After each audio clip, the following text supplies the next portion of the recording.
I'm Eric Snodgrass, and thank you for watching this weekly Ag Weather Update brought to you by Farm Credit. I'm going to start you off looking at the last 7 days of total accumulated precipitation through the 19th.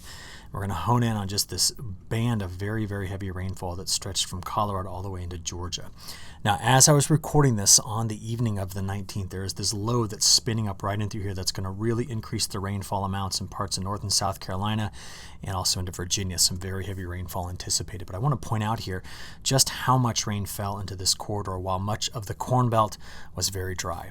Now, when you think about it, there was an additional 2,400 reports of severe weather that came out of this particular pattern as well, and with that, a lot of hail. Just taking a look here at the hail reports over the last 7 days, we can see that there was just many acres throughout this entire stretch. Of course, we grow crops that compete with these areas, and we saw a lot of damage in terms of hail there.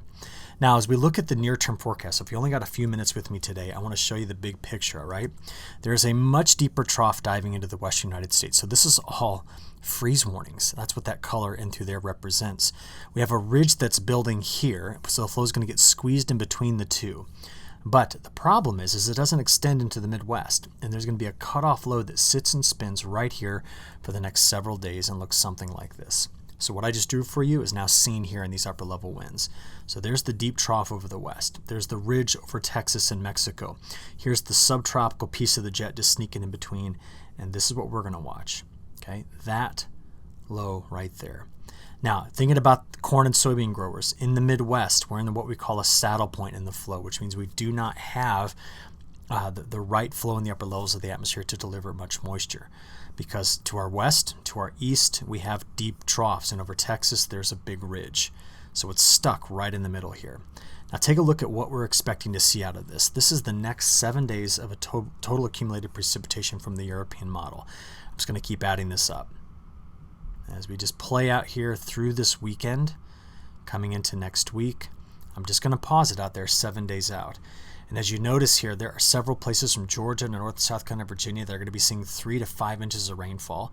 Some places less, but 3 to 5 inches across a broad swath. And then as the flow pushes up against the Appalachian Mountains, there'll be a few locations that are capable of seeing maybe 6 to 10 inches are possible.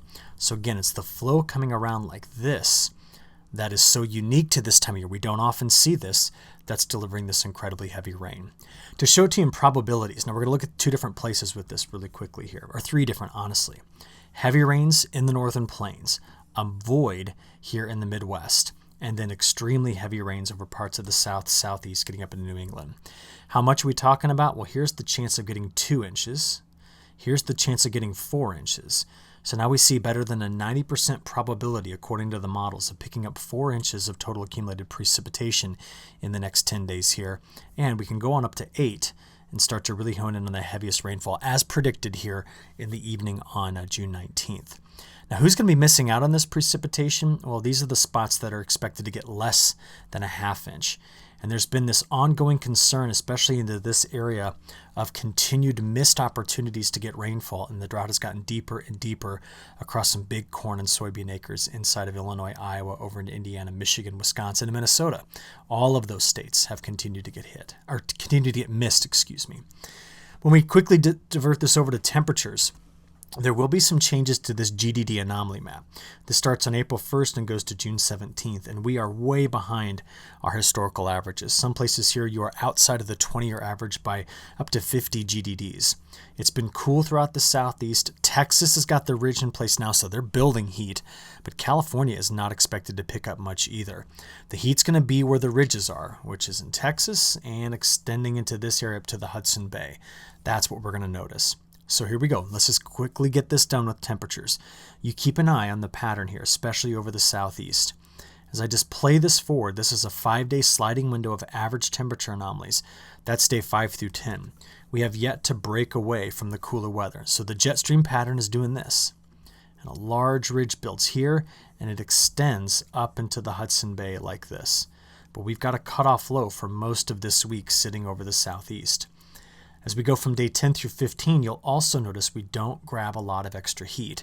So the big story is incredibly heavy rain coming through, persistent most of this week. And then we're going to see this break away from that rain, but still leave some lingering cooler air in place, which is continuing this cold finish to spring. And I know the solstice is coming up this week, so we're going to start summer off cold as well, while heat builds into Texas. Okay, that gives you enough. I wanted you to see what was going on in the near term, but I want to dig deeper into this pattern and show you some more. We're going to start off by looking at this map. Now, I just explained how dry we were in the Great Lakes Basin, how dry we were in the Mississippi Valley, how dry we are in the Ohio Valley into New England. And we've been drier when you look back at this time frame of May the 10th through June the 19th, how dry things have been here, while this is the corridor that's been opened up to wet. So major flooding in the high plains, flooding throughout, and a bunch of severe weather cutting through the south. And of course, down here in southern Georgia, we've been just flooded out. It's been a tremendous amount of rainfall. But it is important to see this contrast and try to understand what's going on here. Now, if we were to show you the latest update on the NDVI imagery for North and South Carolina and Georgia, we're right now actually closer to the top end of the 20-year distribution on the values. So all of this rain at least is making a lot of things green. But I'll let you know something. If I take off South Carolina and I take off North Carolina, it's Georgia that's driving the highest NDVI values. South Carolina, we are sitting right about our average, and North Carolina is also sitting right about its average. So just want you to understand the whole territory here has a different look overall from state to state. From there, here's what's driving this pattern going forward. We've watched El Nino develop. It even peaked right here a little while ago at 1 degree C above average, but it stalled out a bit. It's still there. It's still a major part of this pattern, but it is yet to really influence. See this arrow right here? It's yet to really influence this subtropical jet to shove it all the way across North America. What's prevented that is this cold water sitting off the west coast. It's part of something called the negative phase of the Pacific meridional mode. Meridional meaning north and south. So see the difference between the cold here and the warm there? In the Atlantic, we don't have that difference. It's just all warm. So that's part of the Atlantic meridional mode, which is very positive. Such warm ocean temperatures have already taken the tropical Atlantic, the Caribbean, and the Gulf of Mexico up to ocean temperatures that are typically seen in September and October. It is incredibly warm in this area. And so all of these factors are competing to control the jet stream pattern. And what it's done up to this point is it has moved the big Bermuda high, which normally sits here, over this warm water you see in this area. And that's what's let the jet stream come over the top and dive and curl itself up over us like it's going to be doing this week. So where's the Bermuda high been? Well, since the beginning of June, it's been closer to Iceland than it has been to Bermuda. And this much lower pressure that you see in this area continues to be the main influence on slowing the pattern down, putting large ridges in place across Canada. That's where we've gotten all the wildfires from because of that. And it has really prevented good moisture from getting into the Midwest. Meanwhile, we're getting the opposite of that, cool, and as you're about to see, some very, very wet conditions. In fact, it was raining there in most of AgSouth's territory as I was recording this here on Monday night. So before I get back to that, I want to show you the tropics. The sun had already set when I was recording this, but let me rewind the clock a bit. Do you notice something interesting about this? There's no massive plume of Saharan dust. The trade winds have been weaker. Why? The pressure's been lower here. And so we've got Tropical Storm Brett, which was just named on Monday, and then a system following it that's got a pretty good chance of developing as well. Meanwhile, here's the upper level low that's coming toward you very soon. So as I play this, you can keep an eye on all three of those things, right? And you can see all of the cloud cover and the scattered rain and storms that were coming out of Alabama into Georgia and Florida here on Monday evening. Now, the National Hurricane Center has got a 50% chance on the wave following Brett, but right now here's the latest information we have on Brett. Let's go to the images here. Over the next 5 days, it is expected to get over the Lesser Antilles, but the winds across the Caribbean are very strong right now, which means it's likely going to diminish in strength as it approaches possibly Puerto Rico or the island of Hispaniola here. But still, I don't expect this to be a major player for North Carolina, South Carolina, Georgia, Florida weather going forward, because as we look out there over the next 10 days, the likely path of this is to come into the Caribbean, where it will likely meet its demise. Now, I could be wrong on that, but I'm just looking at the wind shear today on Monday, and I'm saying there's a lot to contend with here. The second system, the one following it, appears to stay out into the open ocean because with the displaced Bermuda High, it has no reason to get pushed over to the Carolina coast. Our weather is spinning this way, not that way. That's it. That's the main breakdown of this pattern. So if we just see where this all goes, I'm going to play for the upper level heights. So ridges, deep trough right now. Here's the next ridge, and that one extends all the way up into Canada here. And then here's our cutoff low we're going to be watching. So playing through Tuesday into Wednesday, this just sits and spins here. And it's going to be there into Thursday and Friday, and it is still there on Saturday. So that's a full 5 days of dealing with this cutoff low. We then watch as we go into the weekend for this system right here to run over the top of this large ridge. And much of the Midwest has got a lot of hope in what this could potentially do to deliver rain to some of the driest acres in the country right now. And as that trough develops over the eastern Corn Belt, you know what it does? It just drives our temperatures back down again and prevents us from getting quite warm. So we just keep seeing this look.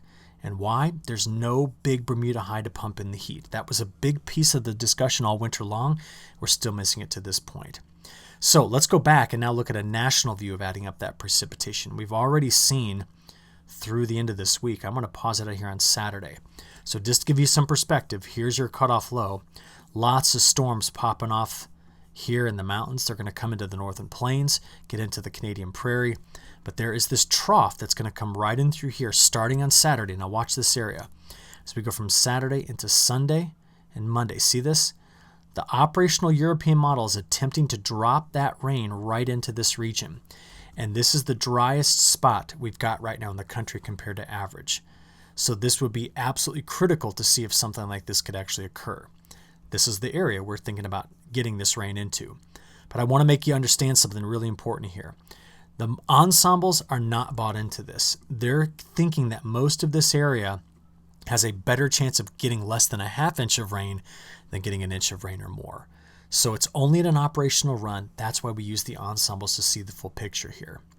Okay, from there, let's go out and have a look at what's going on in week 2.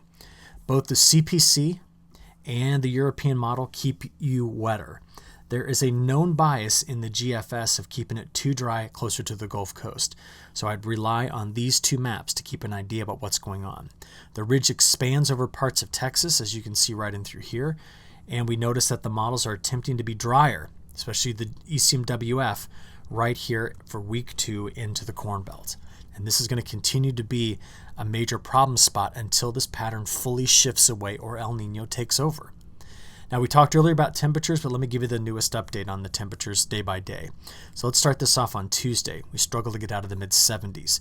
There's frost and freeze warnings, as you know, here in parts of the high desert and the Great Basin in the west. 90s going to the Corn Belt, 108 to 112 down here in southern Texas by the time we get into Wednesday. We don't break away from the cooler than average weather Thursday, Friday, Saturday, or I can just keep playing this out. We keep seeing cooler weather. It's pleasant, but it is cooler than normal. So if you just look back over that same time period, the 10th of May through the 19th of June, I know you're going, wait a minute, there's a 9 there. I know, but it started on the 10th. We are currently sitting in this area, ranking in the top, 15 coldest since 1893 in terms of the way the last 6 weeks has really played out in this area. So keep that in mind. To finish this out, let's look longer term. First, I'm going to start off with some new data from the Climate Prediction Center. They are predicting that through summer, drought is going to continue to be an issue in this area while we're expecting drought relief here. No hints at this point of drought developing in this region. From there, I want to show you a couple of probabilistic maps. We're going to go to the first to the temperature one. With that ridge expanding into Texas, the very end of June or the beginning of July is expected to be very hot in this area. Not for us, but in this area. And on the precipitation side of it, there is the risk at the end of June, beginning of July to be wet in our northern parts of AgSouth's territory here. From there, I want to give you their newest update on the week 3 and week 4. They continue to keep you wetter and near normal in temperatures. And there's a lot of evidence in support of this. But there is a bit of a difference between this and the long-range European model. The long-range European model still has you cooler, as you can see, but significantly wetter than what the CPC is suggesting. This is the July 2023 outlook from the CPC. Very wet here, and the risk of continued dryness in this area. Now I want to go back and show you one last thing. We also got a new long-range outlook from the CPC, and they're giving still a very El Nino-ish look to the rest of July into August and September. But we will be full on into hurricane season, which we already know those ocean temperatures are boiling, which means I wouldn't look at this and assume that we're not going to continue to have a lot of activity approaching us. If that Bermuda high gets close, that will help steer those systems into the southeast coast, and it could be very important, a part of the flow going into our late summer and early fall. So we have plenty to be watching, not only here in the southeast, but also around the rest of the country. And I just want to bring up to speed on everything I know. So I will talk to you again next week. Until then, have a good one. Thanks.